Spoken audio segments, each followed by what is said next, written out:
Soprod et la RTI vous présentent 2 minutes pour comprendre.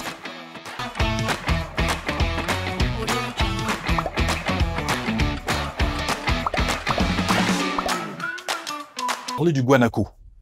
Le guanaco est un mammifère herbivore de la famille des camélidés. Animal sauvage, il serait l'ancêtre du lama qui, lui, a été domestiqué par l'homme. Le guanaco vit en Amérique du Sud, du Pérou jusqu'en Patagonie.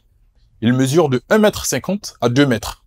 Son cou est long, son museau fin, ses oreilles longues et fines, sa lèvre supérieure fondue, ses pattes longues et fines et ses poils longs et fins.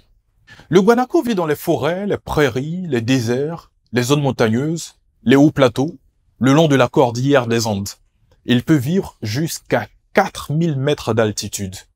Le guanaco mange des graminées, des plantes herbacées, des arbustes, des mousses, du lichen. Et il peut rester plusieurs jours sans boire. Les guanacos sont des animaux sociaux et grégaires.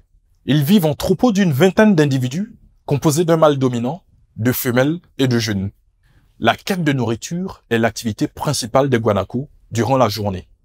Le guanaco est un animal craintif et farouche. Quand il est attaqué, il est capable de mordre ou de donner des coups de patte pour se défendre. Sachez que comme le lama, le guanaco crache pour exprimer son mécontentement. On estime la population de guanaco à environ 50 millions d'individus au début du 19e siècle.